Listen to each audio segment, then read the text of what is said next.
In the winter of 1839, the United States and the British Empire came about as close as they'd ever get to a third war, over a place almost nobody in either capital had ever actually seen. Congress authorized 50,000 men. Cannons got dragged through the snow, and the whole thing started because nobody had bothered to draw a line on a map. This is that map, or most of it. Keep an eye on it. It's about to cause a lot of trouble. 1783. The Revolutionary War had just ended, and the men writing the peace treaty had a lot on their plate. Somewhere in that pile was the question of where exactly Maine ends and Canada begins. So instead of drawing it, they wrote it. The border would follow the Highlands, the ridge dividing the rivers that flow to the Atlantic from the ones that flow to the St. Lawrence. Tidy on paper. Nobody had actually been up there to check if those highlands existed. Mostly they didn't. What was actually up there was a few hundred miles of pine forest sitting on some of the best timber in North America. Timber the Royal Navy needed badly for ship masts, especially after losing its usual European supply. Meanwhile, Maine farmers were figuring out that same valley had some of the richest soil in the whole state.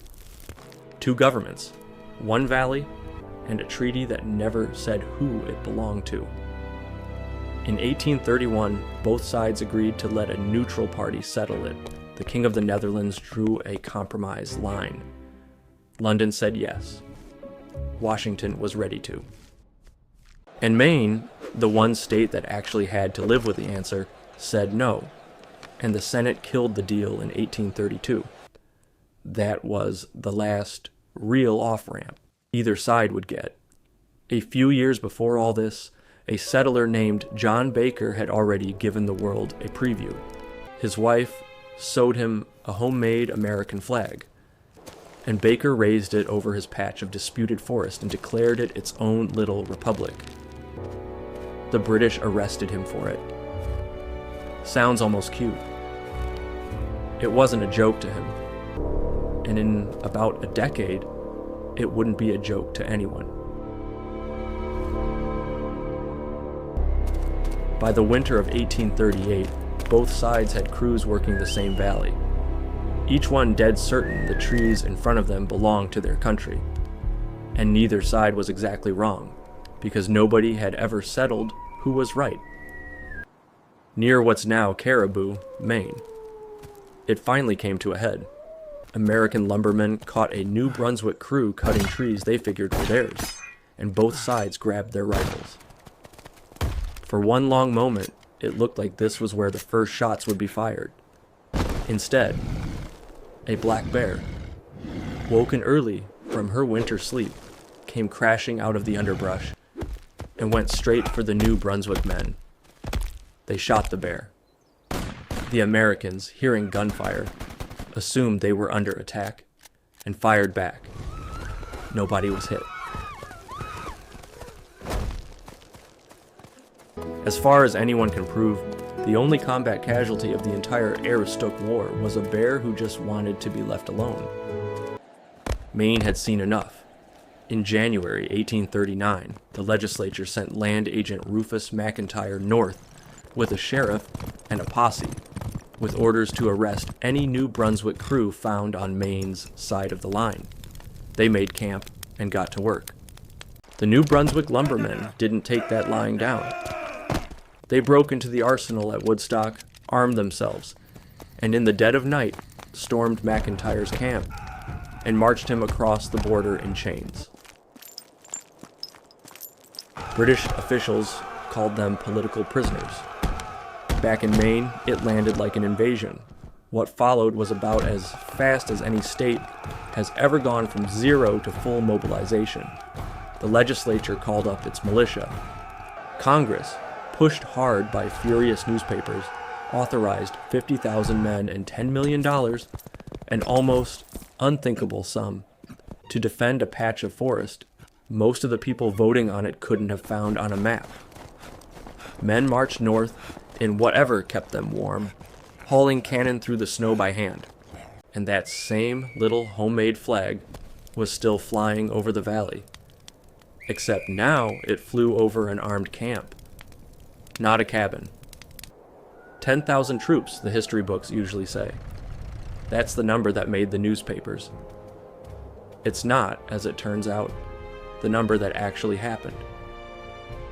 The Maine State Archives still hold the actual muster rolls from that winter. They show that while more than 10,000 men were drafted and held ready, only around 2,900 actually marched into the Aroostook woods.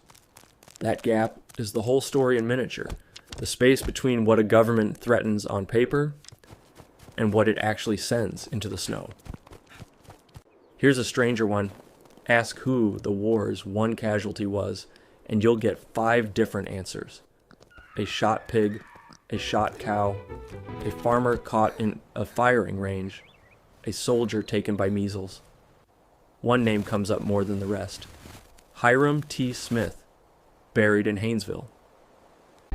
Except his own gravestone doesn't say Aroostook War. It says Indian Wars, 1828, 11 years before this conflict even started. With tempers this high, President Van Buren sent for one man, Brigadier General Winfield Scott. What almost nobody in Washington or Fredericton knew was why Scott specifically. 25 years earlier, during the War of 1812, Scott and the British officer now running New Brunswick, Sir John Harvey, had faced each other on the same battlefields. At one point, Scott had personally stopped his own men from shooting Harvey. 2 governments were about to go to war over a forest, and the men sent to stop them already trusted each other. Scott and Harvey started writing to each other directly, official enough to matter, personal enough to actually work. While the governor of Maine and the governor of New Brunswick had stopped speaking entirely, these 2 old adversaries quietly built the only channel that was going anywhere. By late March, they had it. Both sides would pull back from full occupation to a much smaller, unofficial presence. Enough for each government to say it hadn't backed down, without anyone having to fight. Nobody surrendered. Nobody won. Which turned out to be exactly the point. And that little flag John Baker's wife sewed all those years back, still standing. Nobody had taken it down. Nobody, in the end, had needed to. It took 3 more years to make official. In 1842, Secretary of State Daniel Webster and British envoy Lord Ashburton finally sat down to draw the line for good. And in a twist, historians are still arguing about both men were quietly sitting on a map that undercut their own country's claim, and neither told the other it existed. Where exactly one of those maps actually came from is still genuinely disputed today. What isn't disputed is that both sides negotiated the final border of northern Maine while hiding evidence from each other the entire time. The line finally got drawn. Maine got most of what it wanted. Britain kept its road. A border that had existed only as a rumor for 60 years finally matched the land underneath it, which is really the whole story. A border is just a line 2 governments agree to believe in. This one took 2 startled bears, a mislabeled gravestone and a couple of hidden maps before anyone actually agreed. As for General Scott, 20 years later, a different president would send him to a different disputed border on the other side of the continent to talk 2 nations down from a war over a very different kind of small dispute. Some men just have a talent for showing up right before things go wrong. Thanks for watching. If you enjoyed this video, please like, subscribe, and turn on notifications so you never miss a new upload.